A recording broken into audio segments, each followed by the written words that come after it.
नमस्कार दोस्तों, good morning. आज अपने क्लास 10 का सेकंड चैप्टर का टॉपिक मूत्र निर्माण करेंगे। यानी कि आज का अपना टॉपिक है मूत्र निर्माण।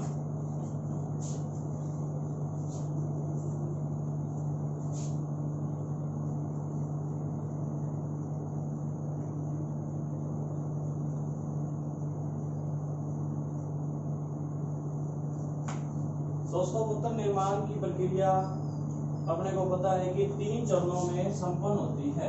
इसका पहला चरण होता है निस्संदन, दूसरा चरण होता है इसका पुण्य अवशोषण,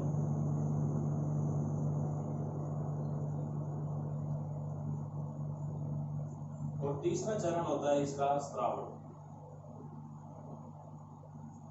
यानी कि मूत्र निर्माण की प्रक्रिया 3 चरणों में संपन्न होती है। इसका पहला चरण होता है निस्संदन, दूसरा होता है पुण्य अवशोषण और तीसरा होता है स्त्रावण।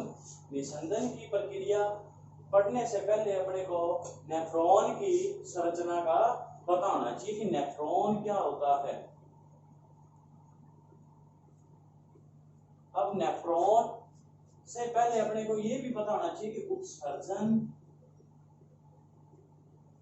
तंत्र क्या होता है, और उत्सर्जन तंत्र से पहले अपने को ये पता होना चाहिए कि उत्सर्जन क्या होता है।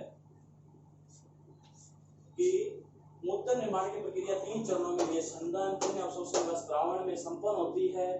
और निस्संदन की प्रक्रिया नेफ्रॉन में होती है। नेफ्रॉन एक उत्सर्जन तंत्र का एक भाग है और उत्सर्जन तंत्र उत्सर्जन की क्रिया के द्वारा ही निर्मित होता है। अब उत्सर्जन क्या होता है पहले अपने पढ़ेंगे। उत्सर्जन क्या होता है कि शरीर से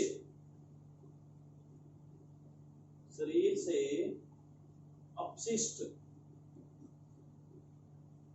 पदार्थों को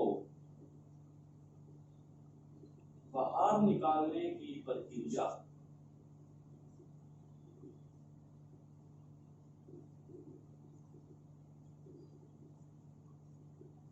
उत्सर्जन क्या होता है, शरीर से अपशिष्ट पदार्थों को बाहर निकालने की प्रक्रिया क्या कहलाएगी, उत्सर्जन कहलाएगी।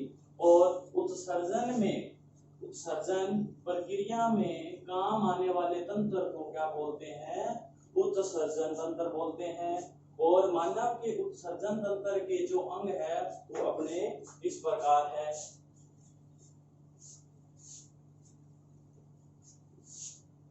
देखो, उत्सर्जन तंत्र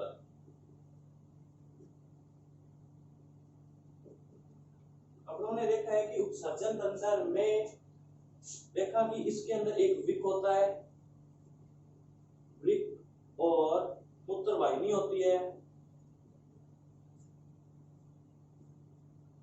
मूत्राशय होता है और मूत्र मार्ग होता है। ये जो सब टॉपिक है उत्सर्जन तंत्र है, जो अपनों ने पहले की वीडियो में कर चुके हैं। आज अपने मूत्र निर्माण की प्रक्रिया पढ़ेंगे। उसमें अपनों ने ये भी कल पढ़ा था कि वृक्क के अंदर छोटी छोटी इकाइयां होती है, छोटी छोटी इकाइयां होती है, जिन्हें क्या बोला जाता है, वृक्काणु या नेफ्रॉन बोला जाता है। कल अपनों ने पढ़ा कि वृक्क है, वृक्क के अंदर छोटी छोटी इकाइयां होती है, उन्हें वृक्काणु या नेफ्रॉन बोलते हैं।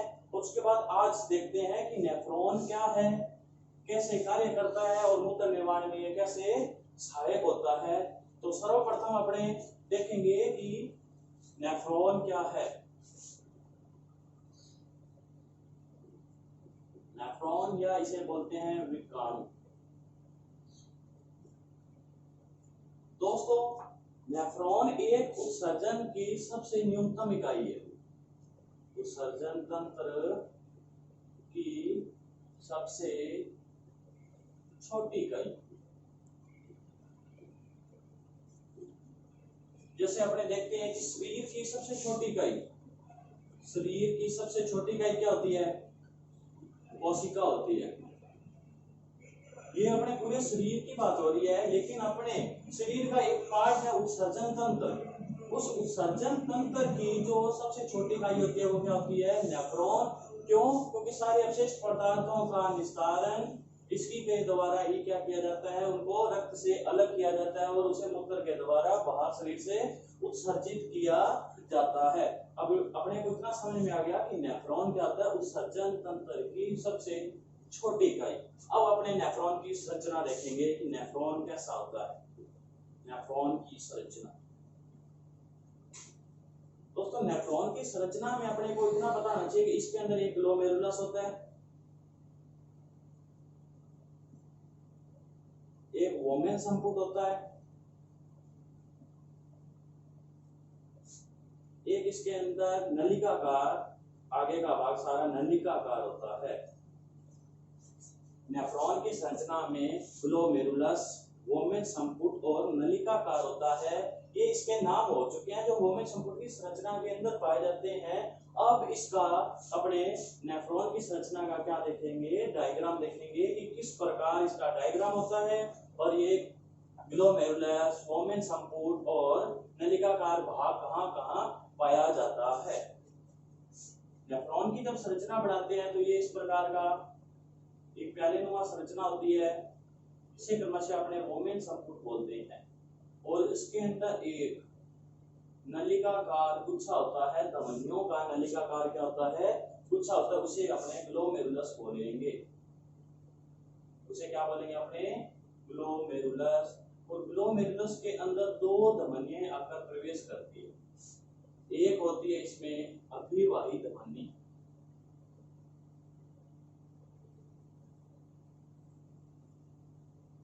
और एक होती है अपवाही धमनी।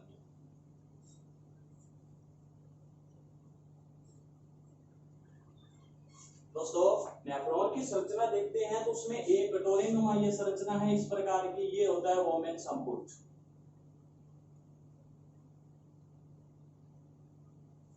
और उस वोमेन संपुट के अंदर एक क्या होता है, केशिकाओं का गुच्छा होता है। इस केशिकाओं के गुच्छे को क्या बोलते हैं, अपने ग्लोमेरुलस। अब आपसे पूछ लिया जाए कि ग्लोमेरुलस का निर्माण किससे होता है, तो अपने ये बताएंगे कि अभिवाही धमनी प्लस अपवाही धमनी के योग से ग्लोमेरुलस का निर्माण होता है। यहाँ अपने याद रखने के लिए अपने लिख सकते हैं कि अभिवाही धमनी प्लस अपवाही धमनी। अपने लिख सकते हैं कि अभिवाही धमनी प्लस अपवाही धमनी। और इसके आगे का सारा भाग नलिकाकार होता है इस प्रकार।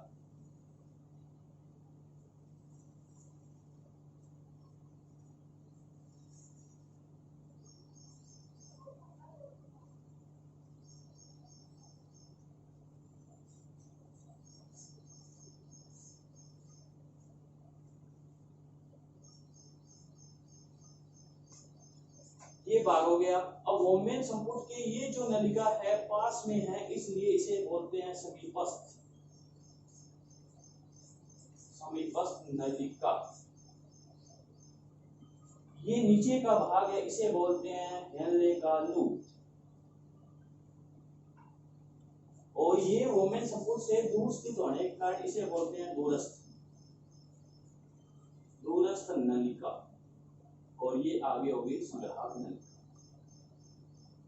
ये अपना नेफ्रॉन का डायग्राम तैयार हो चुका है। अपने को ये बताना चाहिए कि इसमें कटोरी नुमा संरचना उसे वोमेन संपुट, इसके अंदर कोशिकाओं का गुच्छा उसे ग्लोमेरुलस, ग्लोमेरुलस के अंदर अभिवाही धमनी व अपवाही धमनी स्थित होती है। और इस वोमेन संपुट के आगे का सारा भाग नलिकाकार होता है। वोमेन संपुट के पास की नलिका समीपस्थ, ये बीच में यू आकार की संरचना हेनले का लूप। और इससे आगे की संरचना वोमेन संपुट से दूर स्थित होने का इसको दूर स्थित नलिका कहते हैं। और इसके आगे एक संग्राहक नलिका होती है जो संग्रहण का कार्य करती है। और ये किसका संग्रहण करेगी, मूत्र का संग्रहण करेगी और मूत्रवाहिनी तक पहुंचाएगी। वो कैसे पहुंचाएंगे वो अपने अभी देखेंगे। अब देखते हैं कि मूत्र निर्माण की प्रक्रिया आपको मैंने पहले बता चुका हूँ कि कितने चरणों में संपन्न होती है, कि वो 3 चरणों में संपन्न होती है। अब वो 3 चरण कहाँ कहाँ इसके अंदर संपन्न होंगे वो देखेंगे। चलो बोलते दोस्तों अब अपने मूत्र निर्माण अभी बताया था कि कितने चरणों में होता है, 3 चरणों में। निस्संदन, पुण्य अवशोषण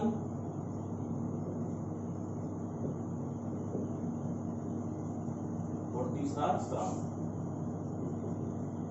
ये इसके 3 चरण है। लेकिन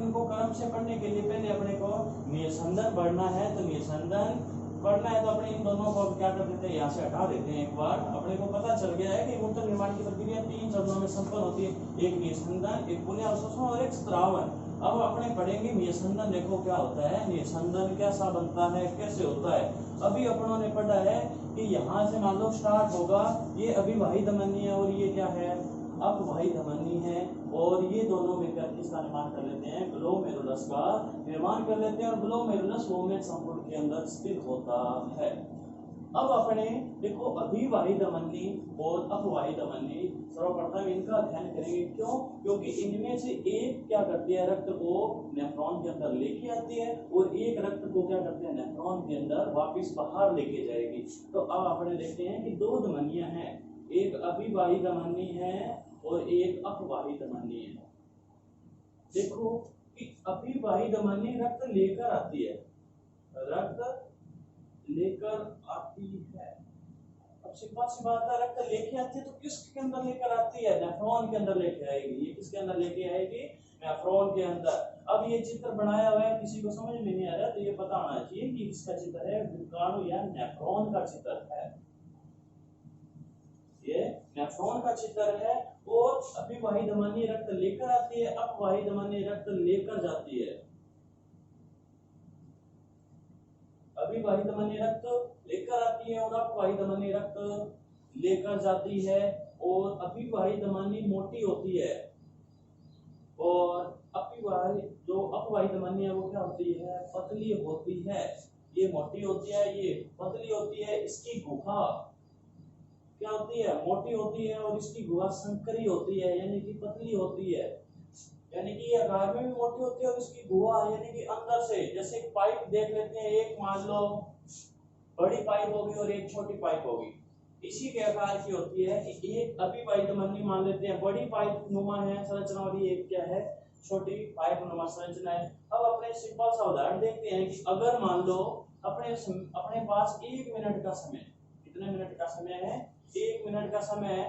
मैंने कहा कि इस मोटी वाली पाइप से 1 मिनट में 5 लीटर रक्त जा सकता है या पानी जा सकता है, कुछ भी जा, मान ले एक बार द्रव पदार्थ मान लेते हैं उदाहरण के तौर पर कि 1 मिनट के अंदर इसमें से 5 लीटर रक्त या पानी इसमें से जा सकता है।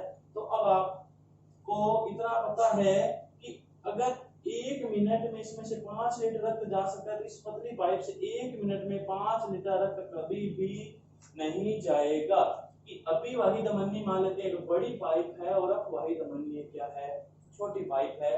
तो अभिवाही धमनी से 1 मिनट में 5 लीटर रक्त या पानी बाहर जा सकता है, तो 1 मिनट में छोटी पाइप से रक्त 5 लीटर नहीं जाएगा।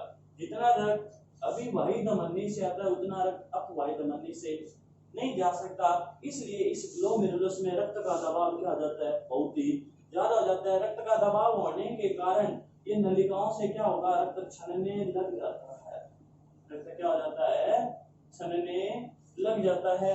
और रक्त छन कर किसके अंदर आने लग जाएगा, वोमेन संपुट के अंदर। यानी कि पहला चरण यहाँ पर क्या हो गया, स्टार्ट हो गया। पहला चरण अपने को पता है कि क्या होता है, ये संघनन होता है जिसका अर्थ होता है छानना। और ये ग्लोमेरुलस के अंदर रक्त का दबाव बढ़ने के कारण क्या हो रहा है, रक्त छनने लग चुका है। और छना हुआ पदार्थ को क्या कहते हैं, नेफ्रिक फिल्ट्रेट। क्या कहेंगे कि वोमेन संपुट के अंदर क्या होगा, रक्त का क्या हो जाता है, ये संघनन होने लग जाता है। अब अपने पूछ लीजिए संघनन किसके अंदर होता है, ग्लोमेरुलस से। और छना हुआ पदार्थ, छना हुआ पदार्थ क्या होता है, नेफ्रिक फिल्ट्रेट। Nephric filtrate. और नेफ्रिक फिल्ट्रेट आता किसमें है, वोमेन संपुट में आता है। देखो कि ये संघनन ग्लोमेरुलस के अंदर प्रक्रिया होती है। और छना हुआ पदार्थ, इसमें से जो छनकर पदार्थ आता है उसे नेफ्रिक फिल्ट्रेट कहते हैं। और छने हुए भाग किसके अंदर आता है, वो वोमेन संपुट के अंदर आ जाता है। और वोमेन संपुट से वो फिर आगे नलिकाकार भाग में जाता है। और नलिकाकार भाग में, कौन सी नलिका में, समीपस्थ नलिका के पास आते ही यहाँ पर दूसरा चरण स्टार्ट हो जाता है, जिसका नाम अपने को पहले अपने पढ़ चुके हैं। उसका दूसरा नाम क्या होता है, पुण्य अवशोषण। दूसरा चरण क्या होता है, पुण्य अवशोषण। अब देखो पुण्य अवशोषण क्या होता है कि पुण्य अवशोषण होगा कि जो रक्त छन कर आया है, रक्त छन के आया है, अब अपने रक्त नाम नहीं लेंगे, बाहर लेंगे नेफ्रिक फिल्ट्रेट, कि जो नेफ्रिक फिल्ट्रेट छन कर आया है उसमें क्या होता है, उसका पुण्य अवशोषण होगा। अब पुण्य अवशोषण क्यों होता है अभी, पुण्य अवशोषण इसलिए होता है क्योंकि उसके अंदर क्या है, आवश्यक पदार्थ भी है, उसके अंदर आवश्यक पदार्थ भी है और हानिकारक पदार्थ भी उपस्थित है। उसके अंदर क्या है, आवश्यक पदार्थ भी है और हानिकारक पदार्थ भी है। तो अपने आवश्यक पदार्थों का उत्सर्जन तो नहीं कर सकते हैं, इसलिए उनका क्या किया जाता है, पुण्य अवशोषण कर लिया जाता है। तो पुण्य अवशोषण कर लिया जाता है, और जब आवश्यक पदार्थों का पुण्य अवशोषण कर लिया जाता है तो इसमें केवल हानिकारक पदार्थ प्लस जल की मात्रा बचती है। क्या बचती है, हानिकारक पदार्थ व जल की मात्रा बच जाएगी, और अंत में इस जल का भी क्या कर लिया जाता है, अवशोषण। क्योंकि यहाँ पर जल अधिक मात्रा में होता है, अधिक मात्रा का जल उत्सर्जन नहीं किया जा सकता। क्यों नहीं किया जा सकता, अगर अधिक मात्रा में जल का उत्सर्जन कर दिया जाएगा तो जल में क्या हो जाएगी, जल की शरीर में कमी हो जाएगी, और इसलिए क्या किया जाता है, हानिकारक पदार्थों में जितना भी जल सारे का अवशोषण कर लिया जाता है, और फिर केवल इस समीपस्थ नलिका के अंदर क्या बचता है, केवल हानिकारक पदार्थ बचता है। अब ये बड़ी बात आ जाती है कि जो हानिकारक पदार्थ होता है वो थोड़ा सा ठोस रूप में पड़ा रहता है, तो ठोस रूप में तो उसका उत्सर्जन नहीं होगा, तो फिर इन हानिकारक पदार्थों को जितनी मात्रा में उत्सर्जन करना है उतना ही जल क्या किया जाता है, उसके अंदर वापस से पुण्य क्या कर दिया जाता है, उसमें डाल दिया जाता है, और डालने के बाद पुण्य डाल दिया जाता है, तो जो हानिकारक पदार्थ प्लस जल है उन दोनों को मिलकर इसका निर्माण हो जाता है, मूत्र का निर्माण हो जाता है। और जब मूत्र का निर्माण हो जाएगा तो वो इस संग्राहक समीप से फैलने का लूप, फैलने से दूरस्थ और संग्राहक नलिका के अंदर जाकर इकट्ठा हो जाएगा, और संग्राहक नलिका के द्वारा क्या जुड़ी होती है, मूत्र वाहिनियां। संग्राहक नलिका से क्या जुड़ी होती है, मूत्र वाहिनी, और मूत्र वाहिनी रक्त को क्या करेगी, मूत्राशय तक ले जाएगी, और फिर इसका कौन सा चरण स्टार्ट हो जाएगा, तीसरा चरण, और जिसको अपने क्या बोलते हैं, स्त्रावण।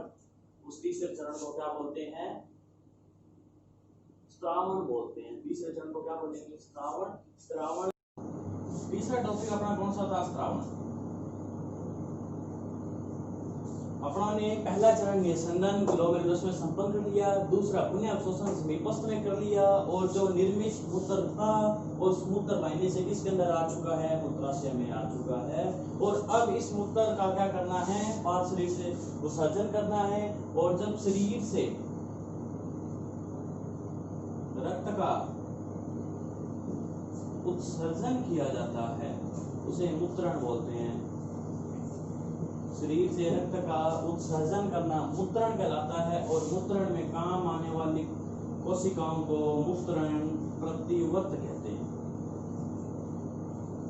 शरीर से रक्त का उत्सर्जन करने की प्रक्रिया क्या कहलाएगी, मूत्रण, और मूत्रण में काम आने वाली कोशिकाएं जो मूत्रण में उत्सर्जन करने में सहायक होती है उन्हें मूत्रण प्रतिवर्त बोलते हैं।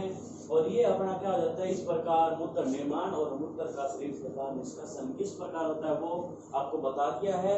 अब इस नेफ्रॉन की संरचना का डायग्राम किस प्रकार बनाते हैं एक बार उसको भी बता देते हैं, उनके नाम याद करने का तरीका वो भी बता देते हैं आपको कि ये डायग्राम किस प्रकार बनाओगे। उससे पहले कि इससे कुछ महत्वपूर्ण बिंदु है वो बता देते हैं आपको, जैसे नोट डाल के बता देते हैं कि अपने जो शरीर में नेफ्रॉन है, नेफ्रॉन प्रति मिनट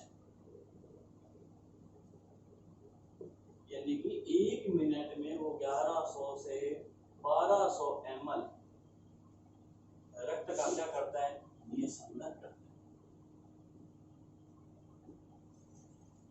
नेफ्रॉन प्रति मिनट क्या करता है, 1100 से 1200 ml रक्त का क्या कर देता है, निस्संदन करता है, यानी कि उसको छान देता है 1 मिनट के अंदर। तो पूरे दिन के अंदर वो कितना करेगा, फिर पूरे दिन के अंदर लगभग 180 लीटर रक्त का छानन कर देता है वो, यानी कि पूरे 1 मिनट में तो वो करता है 1100 से 1200 ml रक्त का छानन, और पूरे दिन में कितना कर देता है, 180 लीटर रक्त का छानन कर देता है, जो पूरे उत्सर्जन मूत्र का 1.5 लीटर होता है। यानी कि 180 लीटर रक्त का शरीर के अंदर छानन होगा, लेकिन उससे केवल मूत्र कितना निर्माण होता है, 1.5 लीटर मूत्र का ही निर्माण होता है। कभी कभी क्या हो जाता है कि मूत्र का रंग पीला हो जाता है, मूत्र का रंग क्या हो जाता है, पीला हो जाता है। वो किसके कारण होता है, यूरोक्रेमीन के द्वारा इसका मूत्र का रंग क्या होता है, पीला होता है। मूत्र का रंग कैसा होता है, पीला होता है। किसके कारण, यूरोक्रेमीन के कारण इसका रंग कैसा होता है, पीला होता है। ये होता है मूत्र निर्माण। और अब आपको नेफ्रॉन की संरचना का डायग्राम किस प्रकार बनाएंगे वो बता देते हैं। अभी आप देखो कि नेफ्रॉन का चित्र, नेफ्रॉन का चित्र में पहले अपने एक इस प्रकार प्याले नुमा संरचना बना लेंगे।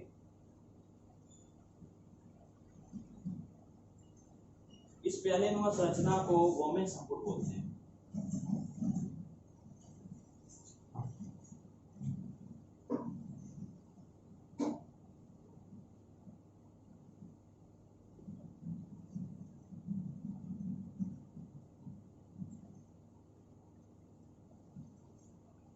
बहुत ही आसान है इसका चित्र बनाना, और इसके नाम याद रखने भी बहुत आसान है। अगर इसके नाम याद हो जाते हैं तो मूत्र निर्माण की प्रक्रिया चंद क्षणों के अंदर ही आपको याद हो जाएगी किस प्रकार ये मूत्र निर्माण की प्रक्रिया होती है। अब इसके अंदर अपन ने पढ़ा था कि नलिकाओं का क्या होता है, गुच्छा होता है या धमनियों का गुच्छा होता है। उनमें कौन कौन सी दो धमनियां बताई थी आपको, एक बड़ी होती है धमनी, एक बड़ी धमनी बताई थी, और एक आपको मैंने छोटी धमनी बताई थी। ये आप इतना समझ चुके होंगे। अब देखो इसमें जो ये बड़ी धमनी थी उसे अपने बोलते हैं अभिवाही धमनी।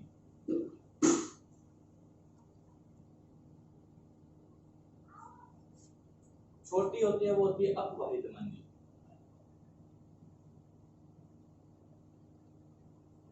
और ये क्या होता है, ग्लोमेरुलस होता है, जो इन दोनों के निर्माण से बनता है, ग्लोमेरुलस।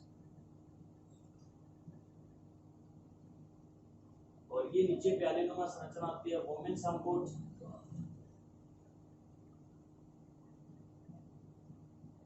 और एक अपनों ने थोड़ा सा अध्ययन नहीं किया कि ग्लोमेरुलस और वोमेन संपुट इन दोनों के निर्माण से एक चीज का निर्माण होता है जिसे मेल पीगी कोश कहते हैं,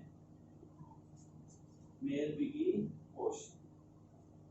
कई बार प्रश्न पूछ लेता है कि मनुष्य में उत्सर्जन किसके द्वारा होता है, और वहां पर ऑप्शन में मेल पीगी कोश दिया हो सकता है, नेफ्रॉन ना दे के सीधा सा मेल पीगी कोश दे देता है, तो अपने को कंफ्यूज नहीं होना है। मेल पीगी कोश क्या होता है, ग्लोमेरुलस और वोमेन संपुट के दोनों के मिलने से मेल पीगी कोश का निर्माण होता है। फिर ये हो जाता है समीपस्थ, समीपस्थ नलिका। ये हो जाता है इसके नीचे यू आकार की संरचना, हेनले का लूप।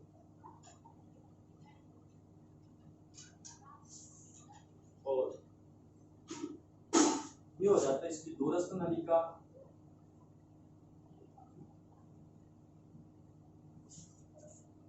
और ये हो जाता है इसका संग्राहक नलिका।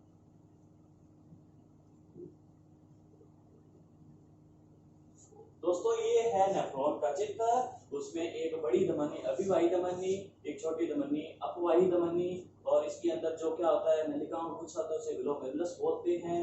और इसके अंदर एक कटोरीनुमा संरचना से वोमेन संपुट, और ग्लोमेरुलस और वोमेन संपुट दोनों मिलकर मेल पीगी कोश। वोमेन संपुट के पास की नलिका समीपस्थ, दूर की नलिका हो जाएगी दूरस्थ, और जो बीच में यू का